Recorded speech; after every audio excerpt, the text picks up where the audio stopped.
Okay, good morning. Appreciate you guys having us here. Obviously an honor to be here, and certainly a lot of excitement, a lot of momentum, being carried over from the bowl game, the bowl victory, spilling over spring practice and the off season, and blessed to be here today with two guys that have chosen to come back for their senior year. Both of them, the leaders of our football team, two real special guys in a lot of different ways, not just as athletes, but also as people. In Troy Dye, who was just about set every record imaginable defensively for us and is looking to do even bigger and better things. And of course, Justin Herbert, also returning for his senior year. Both these guys will lead our defense and offense respectively in our team. So that being said, open to questions.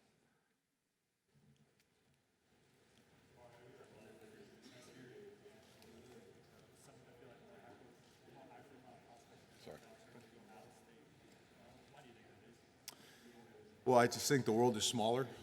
I think traveling is easier, and in our case, I'm obviously going to be a little bit biased, but we have a great product to sell, and our coaching staff and the people that surround our student athletes are really high caliber professionals with a super high care factor, and I think people feel that. I think they see the investment in the student athlete when they see the facilities and the resources that we have, and they also see the trajectory of the program. We have a lot of momentum going on right now. They see the types of players and athletes that we're signing, the caliber of people that we're signing, and I think a lot of people want to be a part of that. But I think around the country in general, I think you see a lot of movement and you see a lot of out-of-state signings because of the fact that it's just easier to travel now, and I think the cost of attendance alleviates a lot of the things that usually hindered guys leaving the state.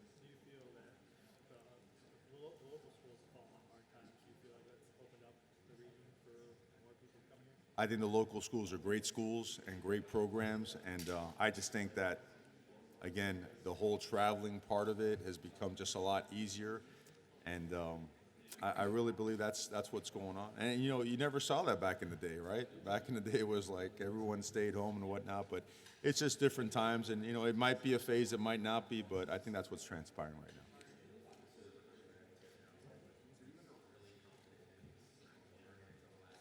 I don't know if I'm confident in anybody until the very last minute. I think obviously we're blessed to have him, and I've said this a few times, and I really mean it. It's the most impressive part about Kayvon is not the 5 stars that sit beside his name. It's his 5-star attitude and work ethic. Now, in terms of his recruitment, was I sure? Even when he made his announcement and I saw all those people sitting there in crimson, I was like, I don't know. That's not a good look for us right now. But we felt strongly that he had a great experience at Oregon. We felt extremely good about the fact that he connected with us on a personal level as well as, his opportunity level. And so I'd hate to say yes and no, but it was somewhere in the middle.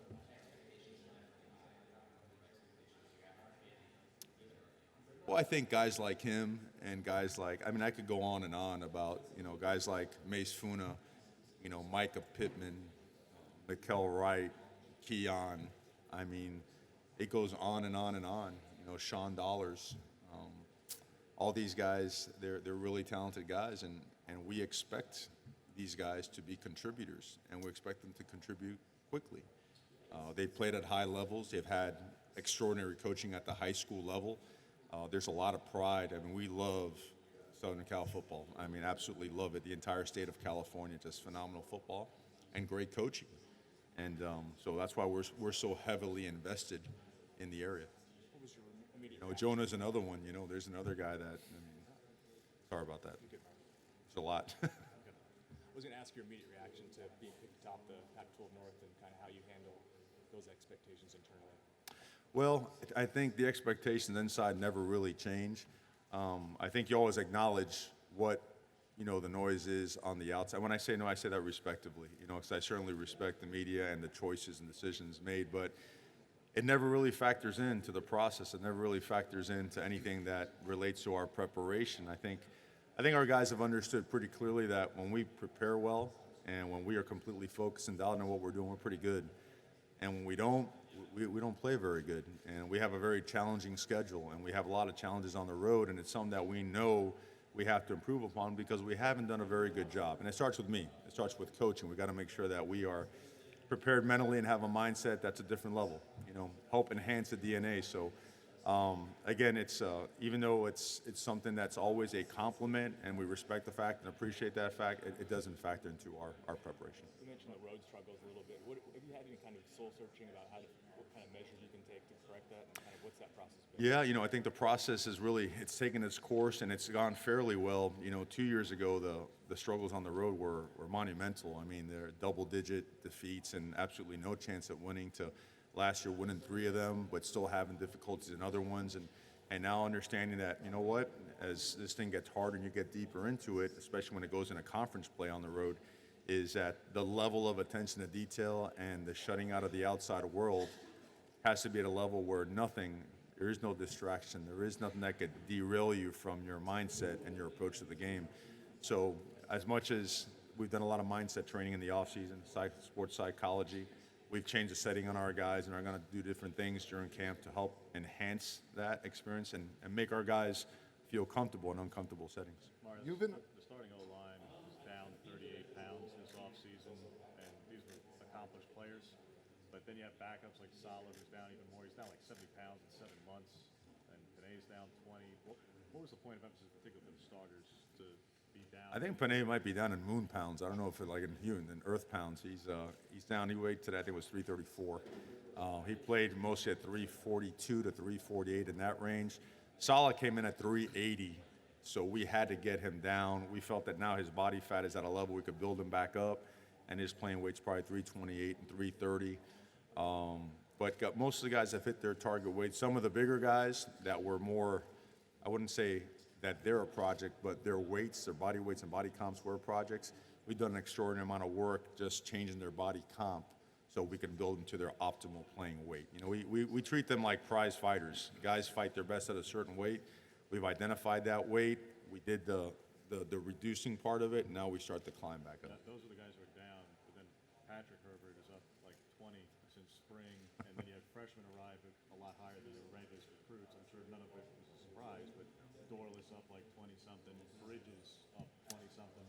What does that mean that freshmen who are able to put on weight, whether they were on campus or not, get chances to play quickly? Yeah, you got to eat at our training table. I think you'll get a good feel for what happens in there now. When they start walking out with that cedar plank salmon, and all those other goodies that they come with it.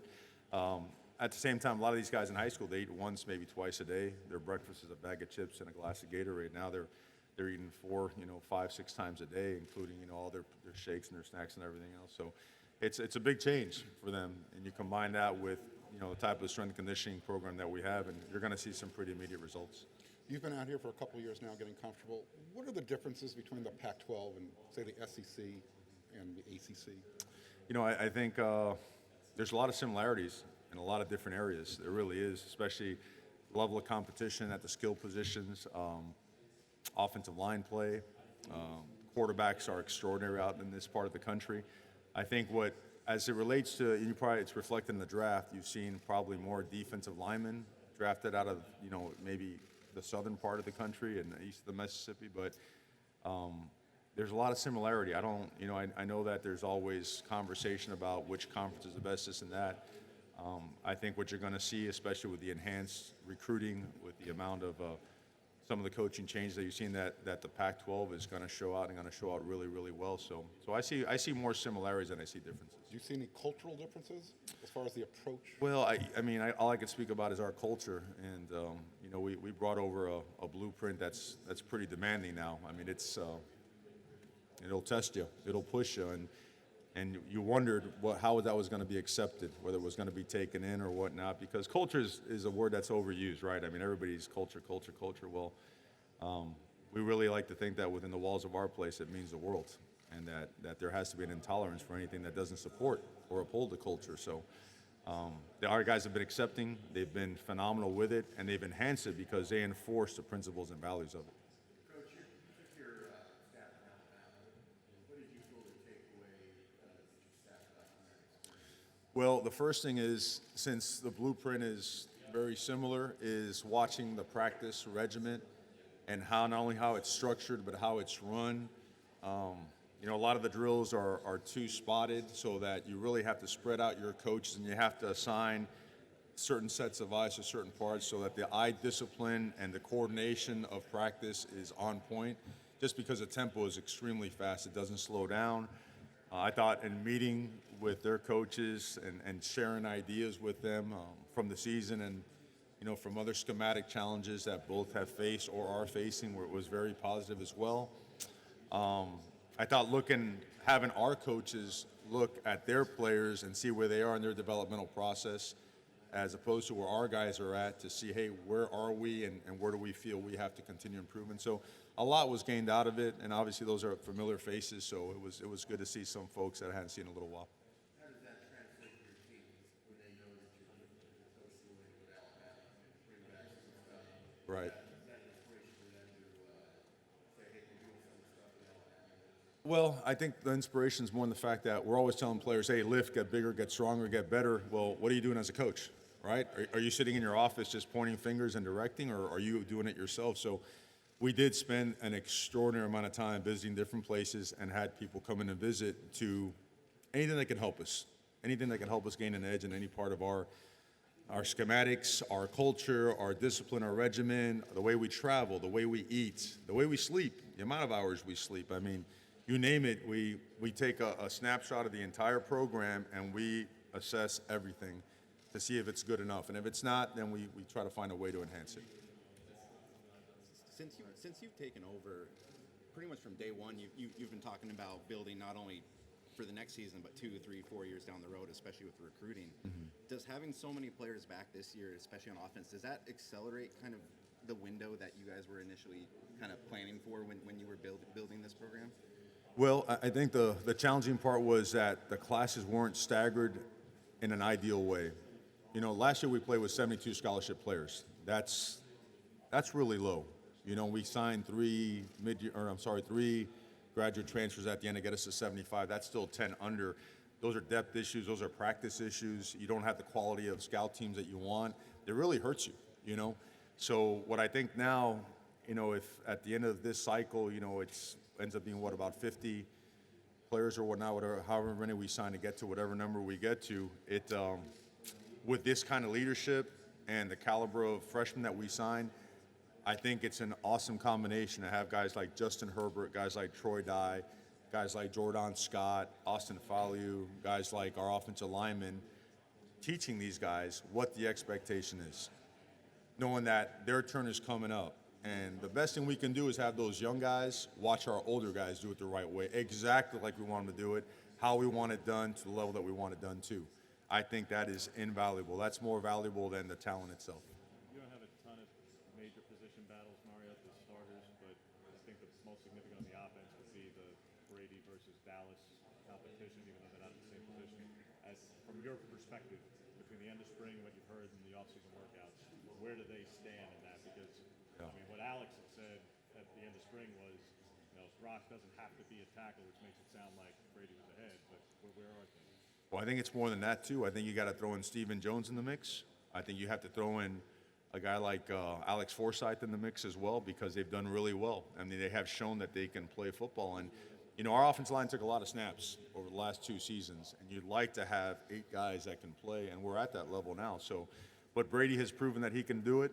Throck has proven he could do it anywhere. He's a Swiss Army guy, right? Center, guard, tackle, he's done it all.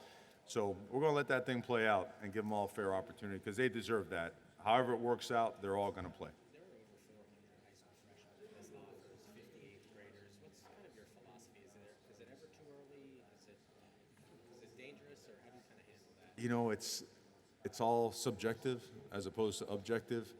I can say this: if we're aggressive, and we're not going to stop being aggressive. If we feel strongly about somebody and we feel they can help us win championships and they're good people, we're gonna go. We're gonna make a move. And we don't shy away from that. I don't, you know, people have different philosophies and more power to them, and you know, God bless them. That's just our philosophy. I trust our eyes, and when we see it and the background check matches up, because you do have to save yourself from yourself sometimes, right? Great film, great player. Oh man, not doing the right things. You should probably hold back. But if it matches up, I don't. What are we going to wait for? For the next team to offer him first, you know? So you know, to each his own. That's just, you know, you like to identify your guys so you can get their process rolling as soon as it's warranted. A lot of recruits rave about the intensity and the energy of your staff whenever they get on campus. Is that by design, or have you just built a staff that is super? No, I think that's what we are. If it wasn't natural and genuine, it wouldn't work. You know, we are what we are, and we are what we are 24/7. You know, we don't put on a recruiting shirt and change what we are, and you know, have a happy glass of water and go get it. You know, we brought in high energy, high octane, passionate coaches that have a super high level of expertise, because the ability to connect is extremely important to us.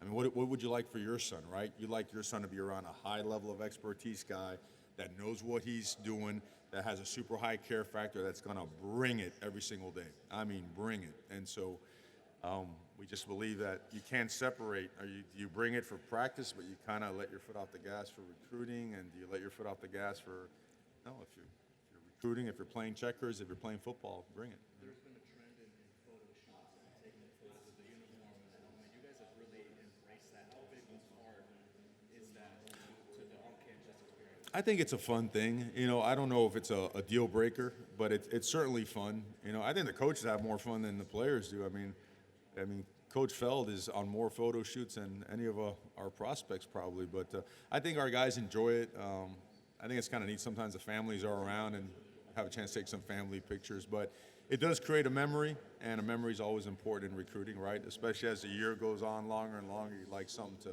remind someone of, hey, that was a really special experience. About 10 days away from the start of fall camp, is there anyone you can rule out for at least the beginning? The only one I would say is Justin Collins, just because he's still rehabbing, but he's close. I know we'll have him for the season. I would hate to say on this particular date, but everybody else is good to go. We've been very fortunate. Strong off-season, really strong off-season.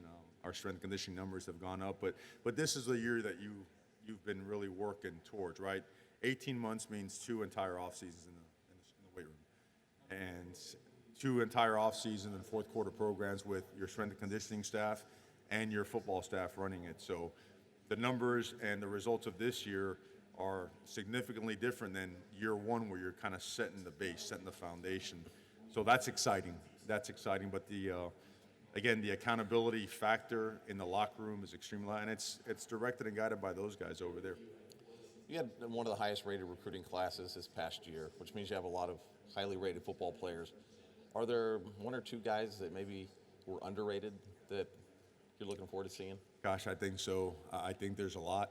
You know, there wasn't a guy that we signed that we didn't feel could make some kind of an impact and help this year. So, but where do I start there? I mean, there's 27 signees. If I name one, the other 26 are going to be upset, right? So, but no, I just thought that the importance of recruiting California and Southern Cal led, you know, almost was like a fire starter, and really ended up leading to an excellent recruiting class.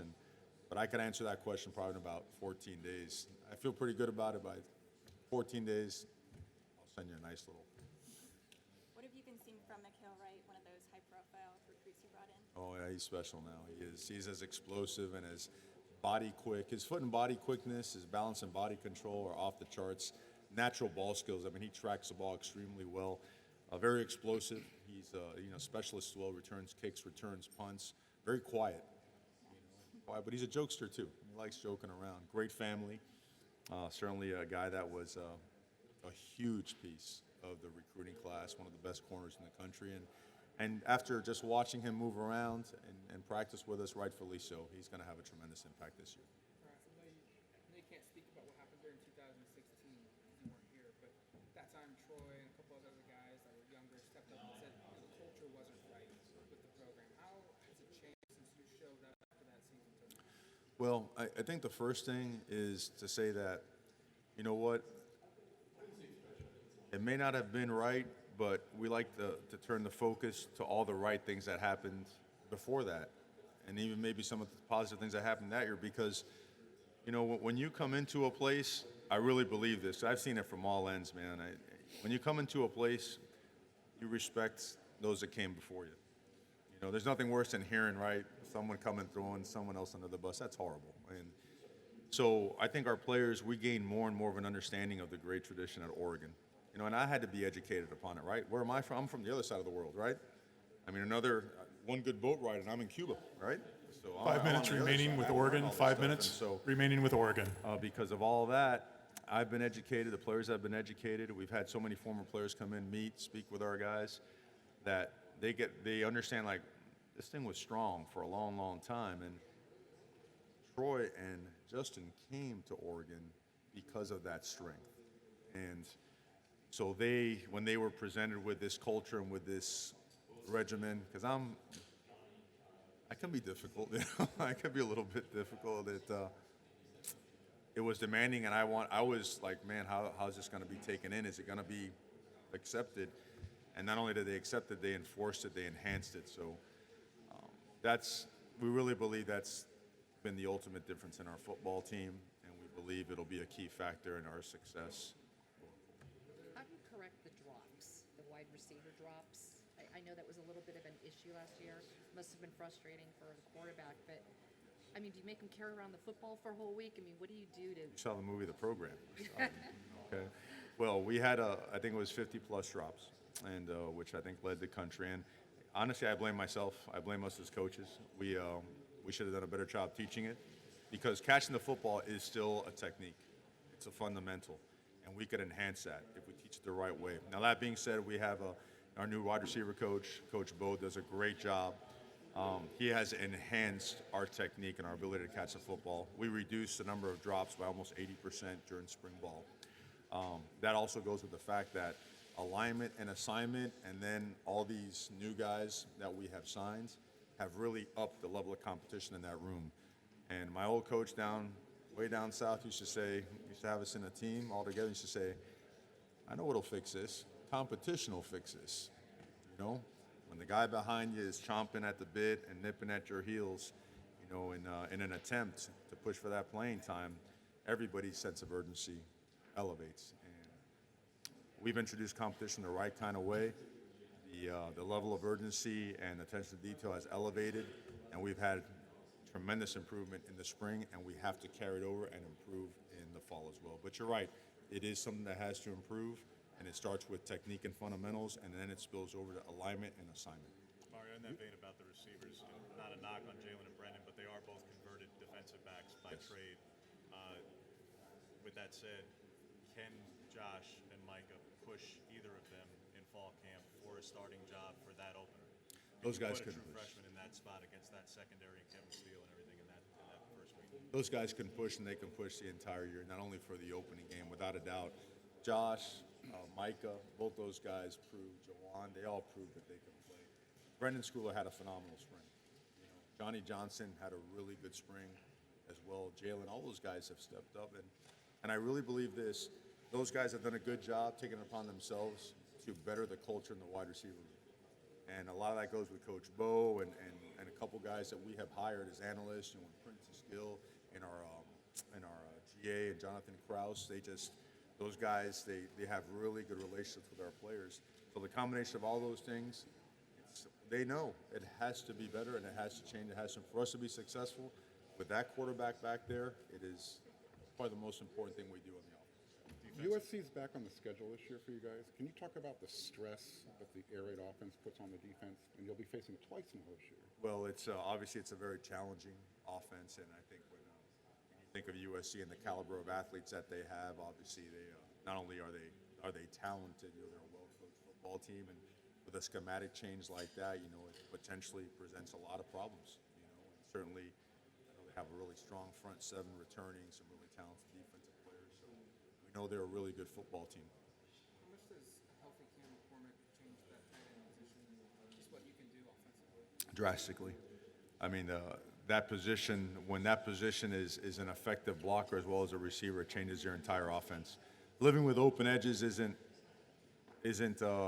exactly our world. And some people do great in it and they specialize in it. We prefer to have the ability to do both, go open edge and also use a tight end. So a healthy Cam McCormick with a Jake Breland weighing 251 pounds now, it lends to us having better success at the tight end position. All right, that'll conclude the session with Oregon. Again, the student athlete and coaches will all be available from the North Division, will be available during the lunch for additional one-on-one. Oh, I think we're going to open that up. To me, you know how we start ball? We start not with a depth chart, we start with an organizational chart. That's how we do it. You know, this is how we're going to practice, and you guys go win those jobs. In terms of depth, don't talk about depth till the day before the game. That's when we'll settle depth. You know.